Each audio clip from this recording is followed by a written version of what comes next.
Guys, another bar right there. You have marriages where people don't like to spend a lot of time together. COVID exposed that. You wouldn't understand how they was raised could have created some traumas for that person. And then more importantly, have they dealt with that trauma? Have they sought help for that trauma? Because you don't want that trauma to spill over into the marriage. You need to understand, how does somebody want to be loved? Because somebody may say, my love language is quality time. You may be the type of person that's in the marriage, I don't want to spend time with my significant other. People need to start understanding that love is not loving somebody how you expect to be loved, loving somebody how they need to be loved. A lot of people love with conditions. That's why as people look left, they look right, they start thinking that the grass is greener on the other side. When you love unconditionally, that love is something that's different. It's what the Bible says, agape love.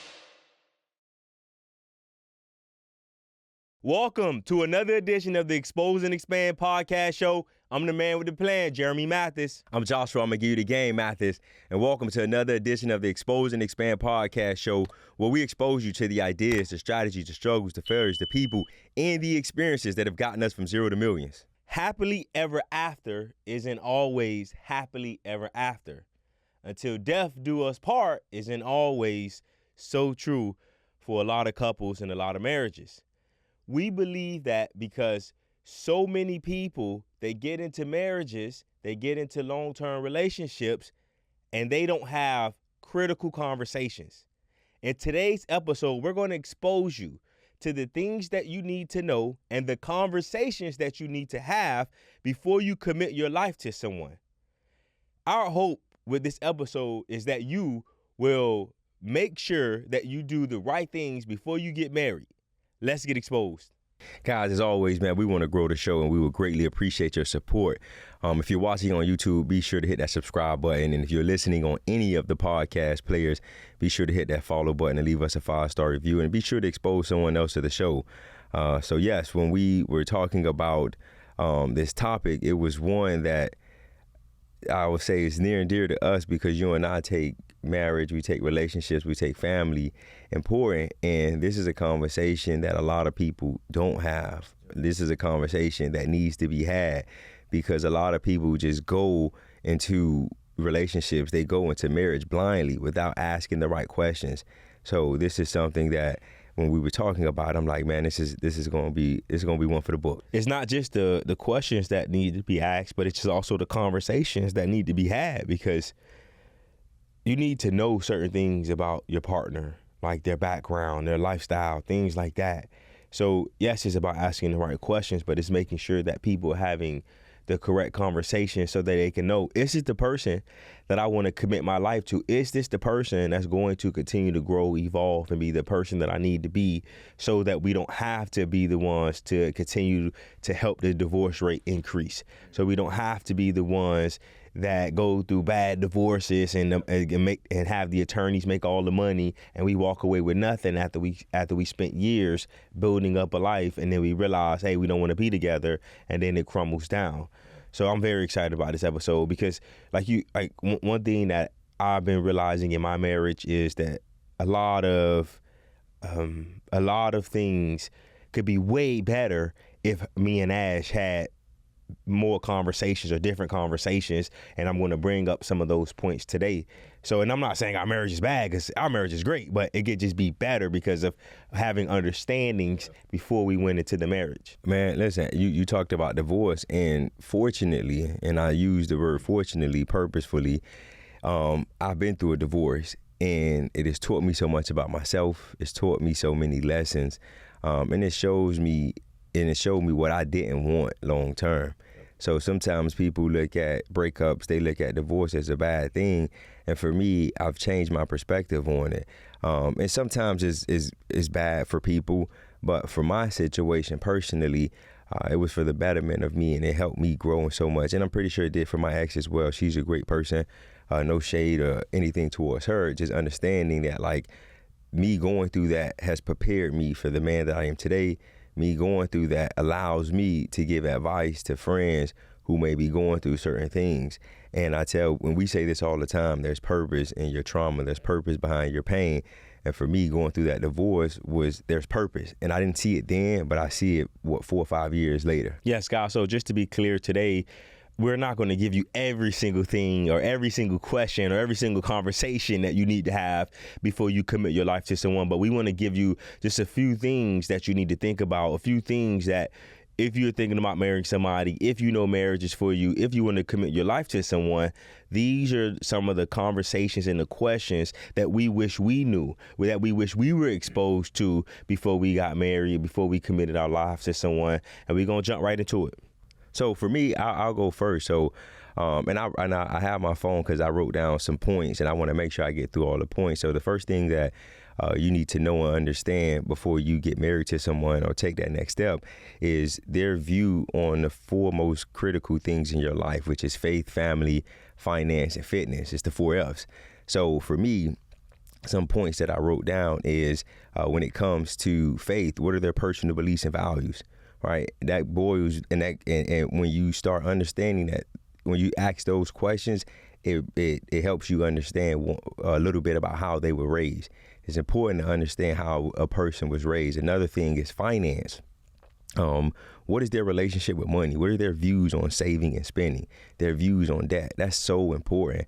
The divorce rate is high, and you know, we've all heard the saying that 50-60% of marriages end in divorce, and the bulk of that is because of financing, right? You want to understand that person's financial well-being. You want to understand their financial intelligence.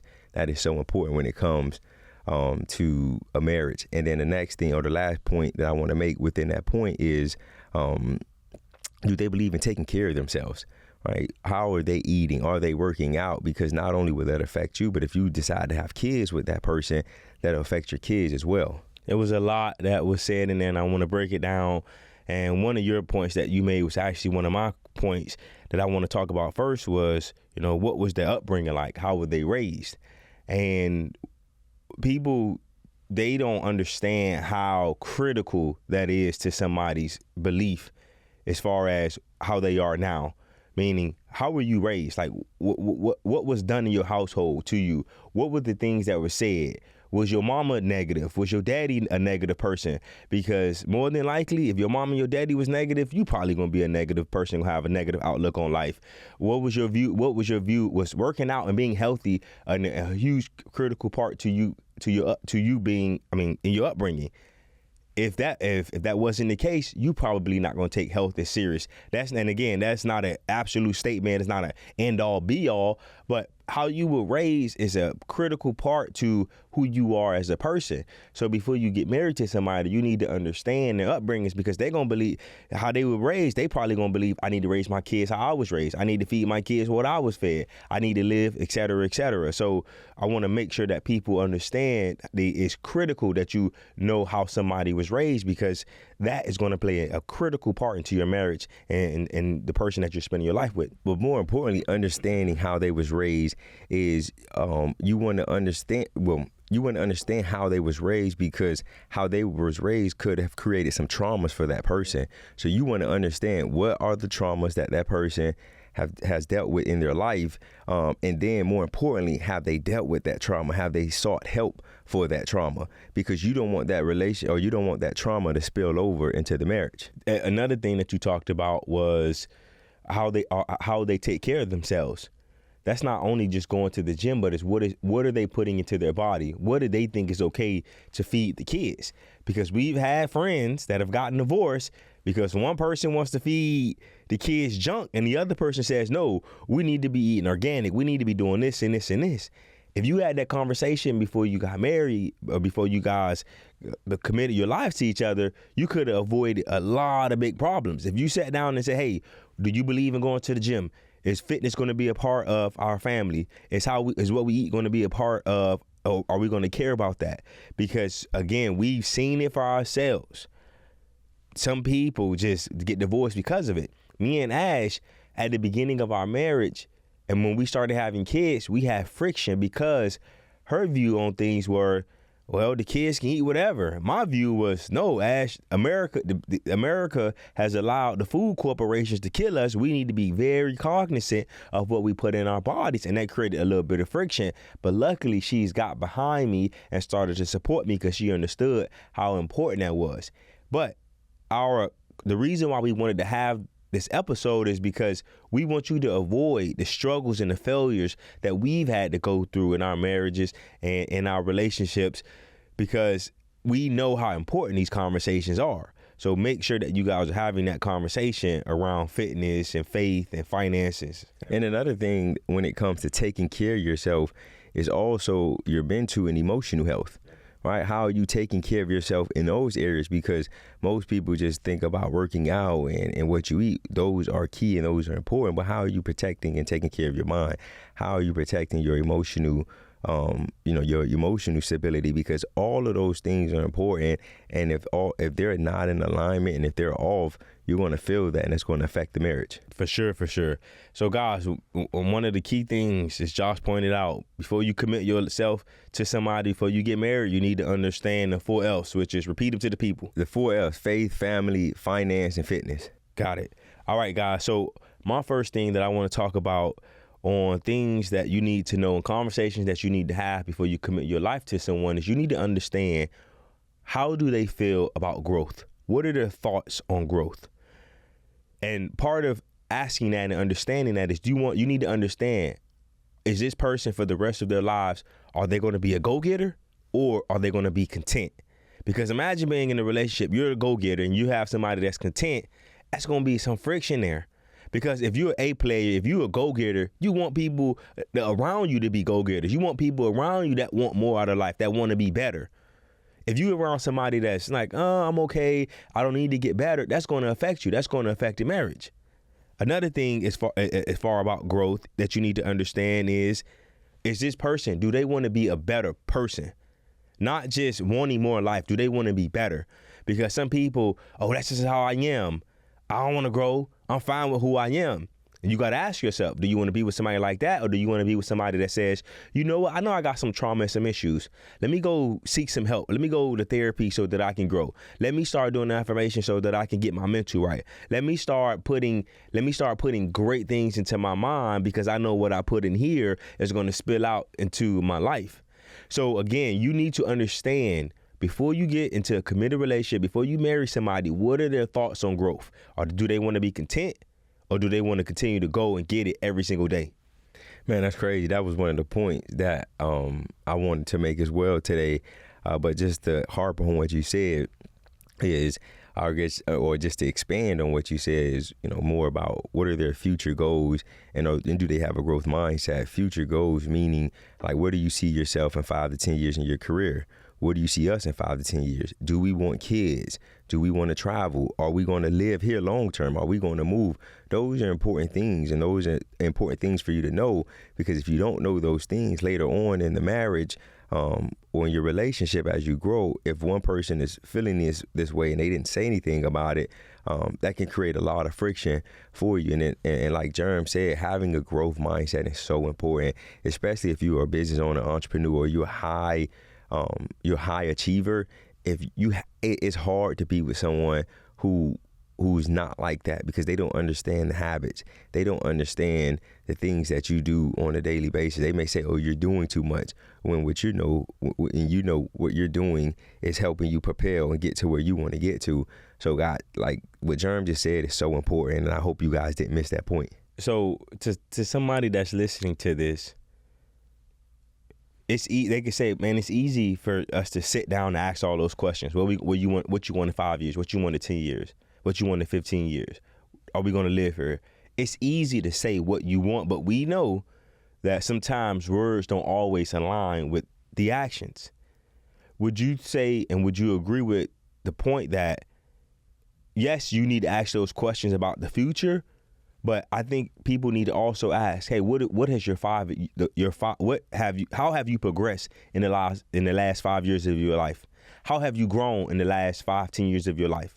Because I'm a huge proponent of the statement that past performance is indicative of future whatever. Yeah. So your past performance is a great indication of your future success. It's a statement or something that goes like that. Sorry, y'all butchered it, but y'all get the point.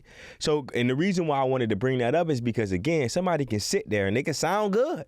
It's just like in an interview with an employee. They can sound good in the interview, but then when it's time to perform, they don't perform. So yes, you want to ask about the future, but you also want to get an understanding of, hey, how have you progressed? How have you grown in the last 5 to 10 years? And that can help you see, is this person really trying to grow, or they just sitting here trying to finesse me and have me believe that they're going to be better in the next couple of years, have me believe that they have a growth mindset, but they really don't. And that was a whole bar that Germ just dropped, and I hope you guys didn't miss that, because he's right. So many people can fake, and so many people can have you believe in something that is not true. But if the best way to see or understand who that person is look at their past, right? How have you asked that question and ask for concrete answers, ask for concrete evidence. So nah, man, I totally agree with that point. And my last point on growth is you got to also ask yourself, is this person okay with pushing boundaries? Because part of growth is pushing boundaries.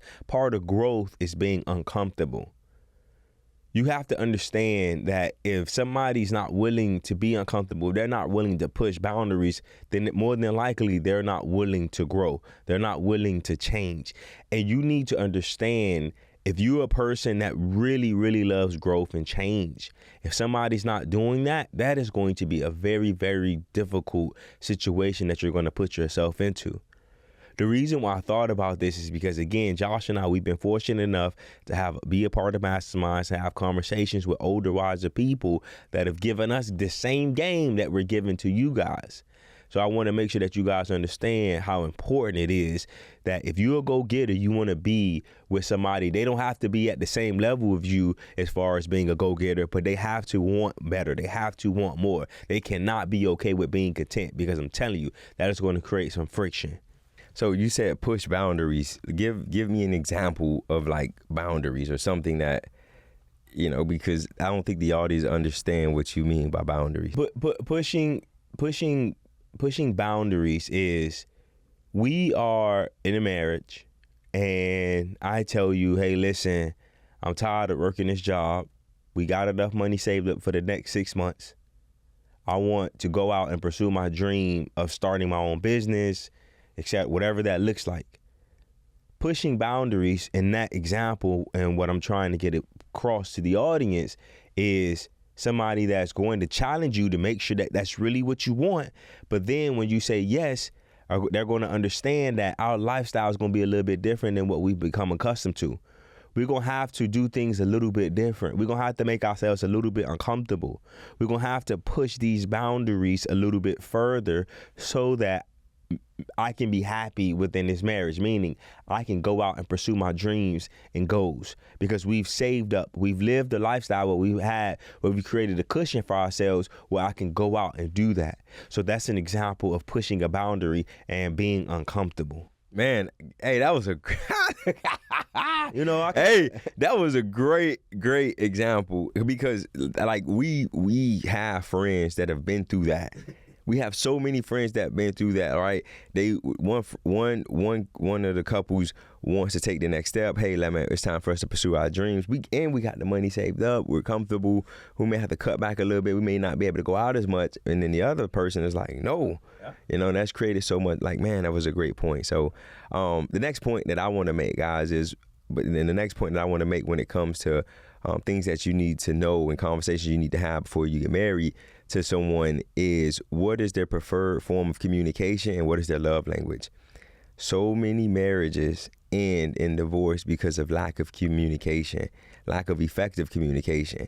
And you want to be able to understand what is your partner's preferred form of communication. Not everyone can talk face to face. Sometimes people want to text. Sometimes people want to write a letter. Sometimes people want to do it over the phone. You need to understand what is the best way to communicate with that person. And the second point within that point is, what is their love language? You need to understand how that person prefers to be loved. So many people go into a marriage and says, oh, she's not doing this or he's not doing that. Well, have you guys effectively communicated that to each other? Do you understand what your love language is? And if so, have you again communicated that with your partner? Guys, Josh just took my second point.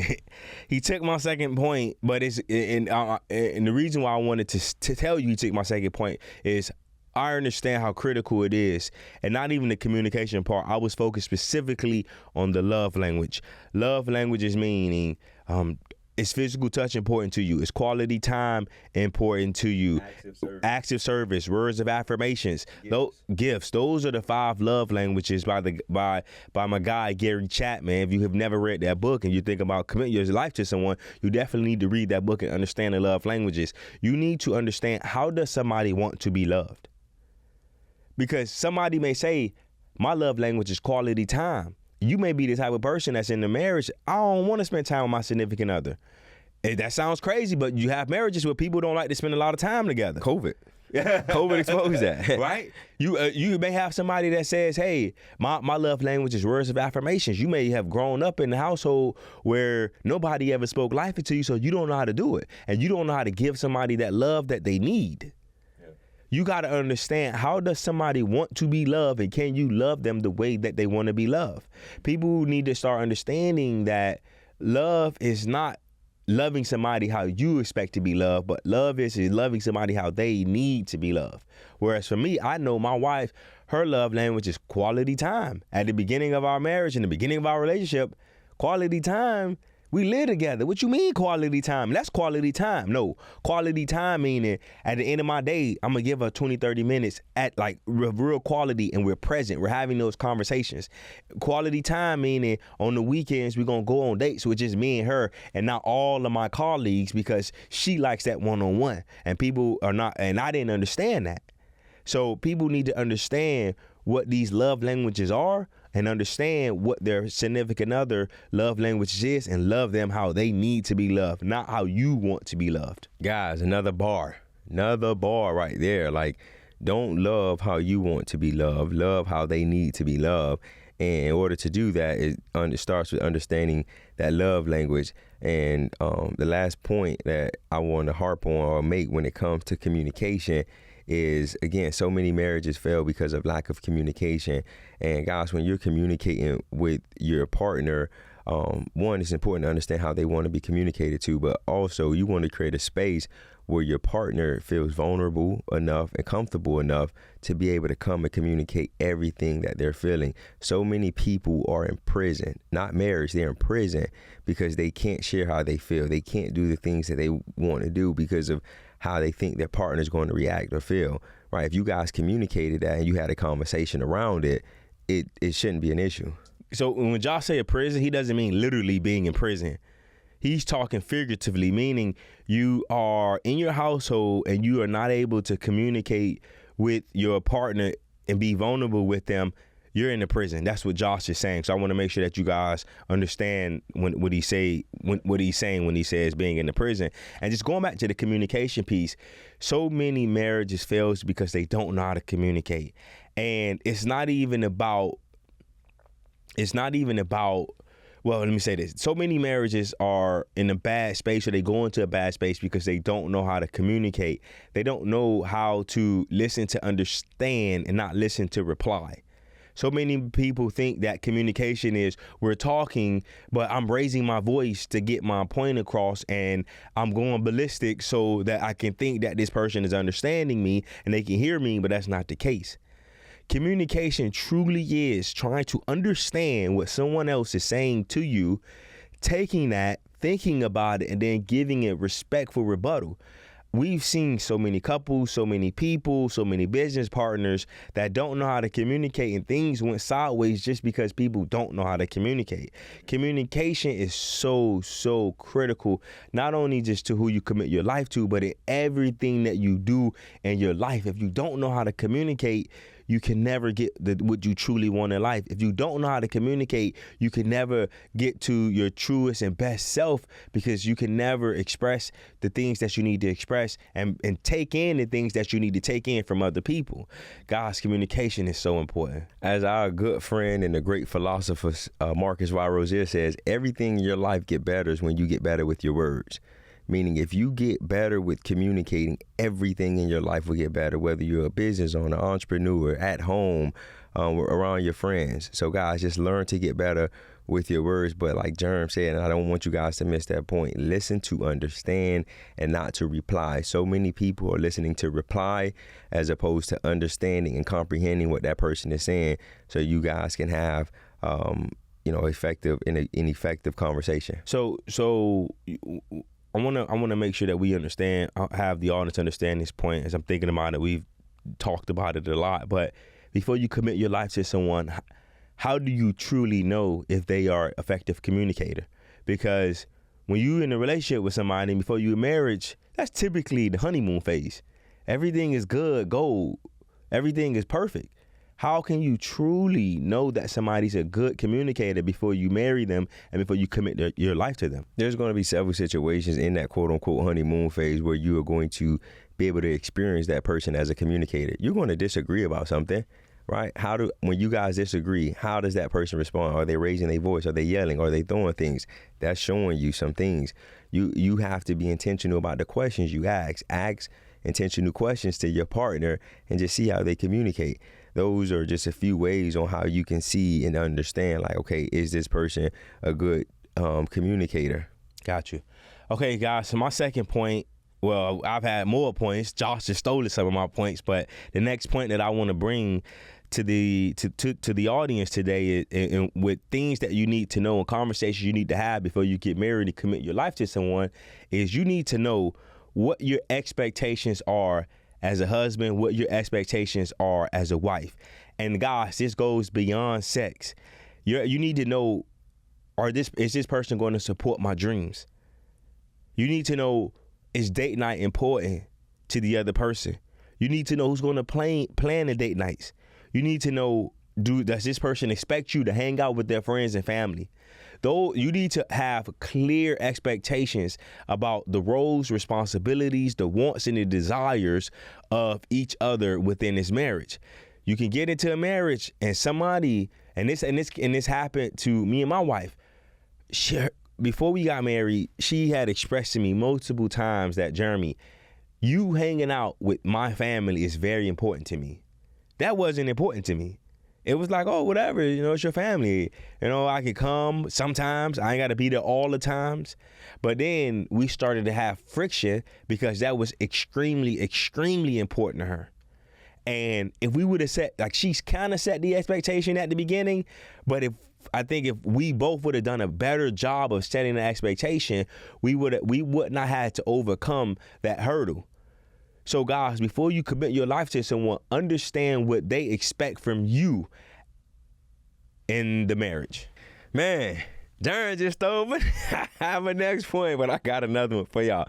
But again, guys, we're really having a twin moment right here, but also understanding the growth. And like as Darren was talking, I'm like, man, I appreciate our growth as people because we understand and the things that are important when it comes to taking that next step with someone. But as you mentioned, like the expectations that you have for a person is so important. Like most people don't get into most people go into their marriage blind. And now the big thing on social media is, do you believe in a 50-50 household? Right? And most people don't have that conversation. Before you get married, most women in their mind may think, oh, I want him to quote unquote cover everything. But then some men like, man, it's tough. It ain't like what your dad and what your granddaddy or your great granddaddy had. Like it's tough right here, right? It's hard, especially here in South Florida. So when they get into the marriage, then you just think, oh, he's supposed to start paying all the bills and maybe he can't afford all of that, or vice versa. He may feel some type of way. So guys, having expectations are important, and understanding what each other's expectations are is super, super critical. It's not just expectations, but clear-cut expectations. Yeah. Because in my example, Ash told me it was important that I be around her family. She said, oh, it's important that you be there. So to me, I took that as, if they have 10 events per year, I can go to half. I'm there. To her, no, I want you at all the events. You go to all your family events, come to all my family events.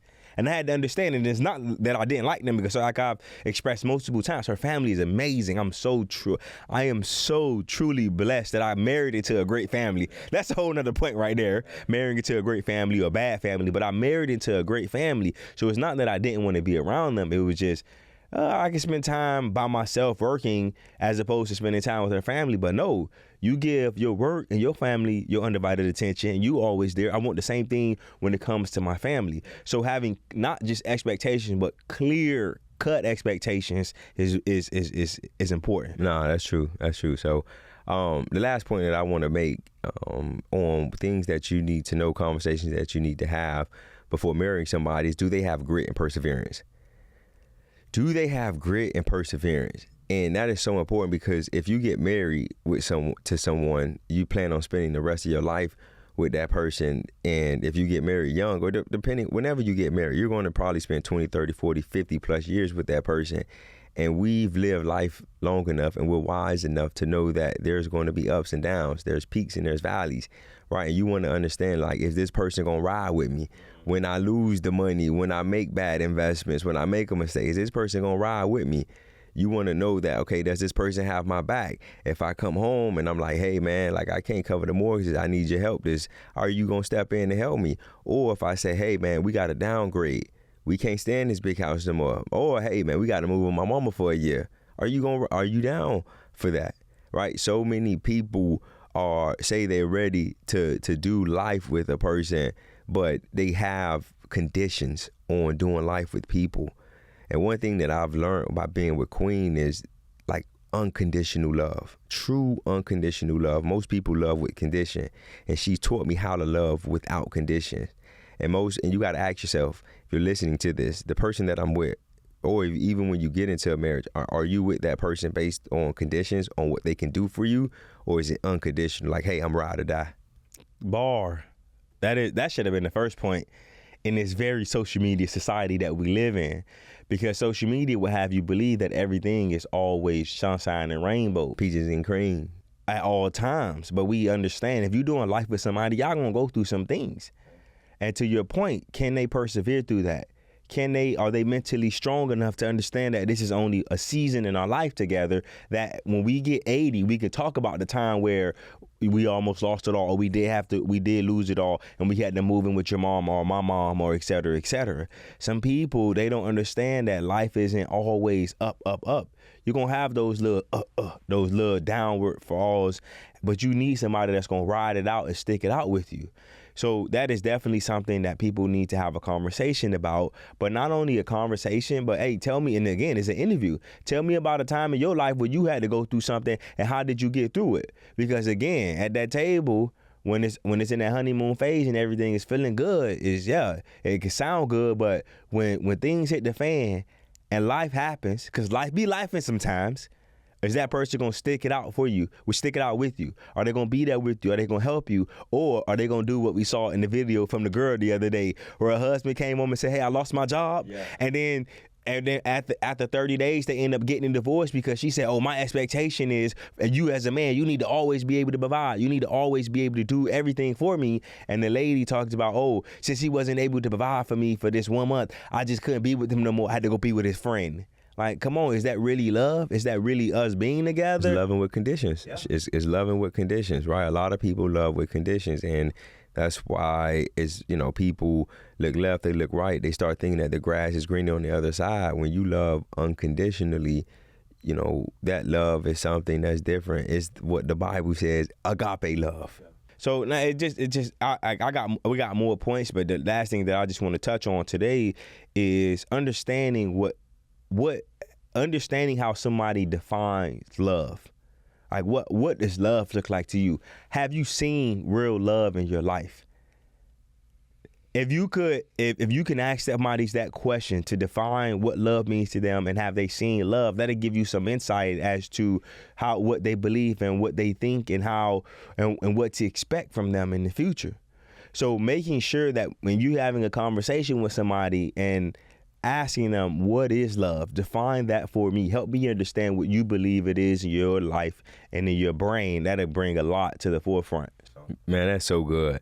But one thing that you said is, have you seen love in your life? So many people, and if you have, what does that look like to you?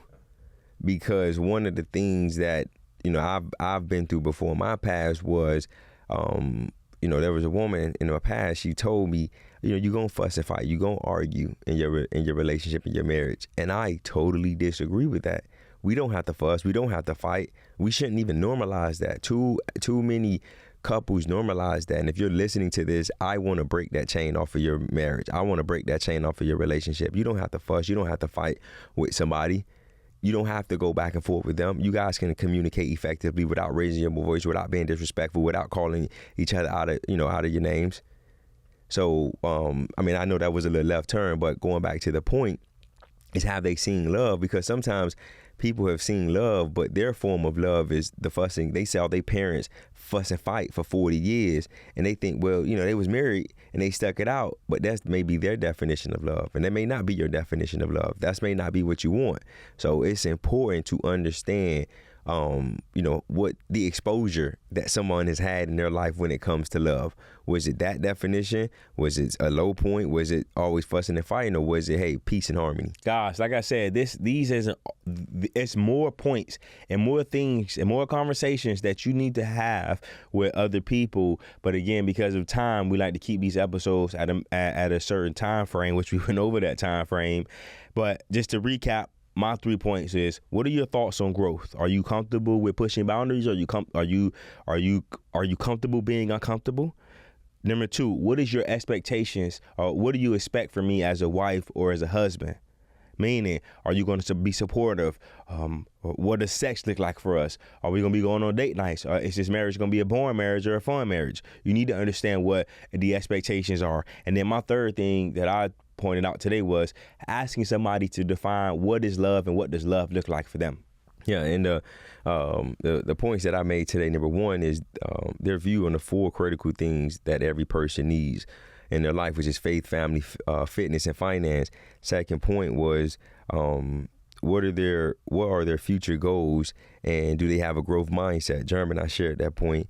The next point that I made was their preferred form of communication in their love language. And the last point is, do they have grit and perseverance? Guys, today was a great conversation. We know you got value. Guys, before you commit your life to someone, understand that there's tough conversations that you need to have. And again, you need to think about more than what we talked about today, because doing life with somebody means doing life with them, meaning going through the ups, going through the downs, making sure that you guys are really having experiences and doing things together. So we gave you some points, but sit down, take the time, and think about the other things that are important to you so that you can have these conversations with your future wife, your future husband, your future life partner. Guys, remember, exposure leads to expansion, and we got our gentleman's agreement. We know you got value, so hit that like button hit that follow, hit that subscribe button on YouTube, hit that follow button on the podcast players. Peace. Expose and expand. Peace.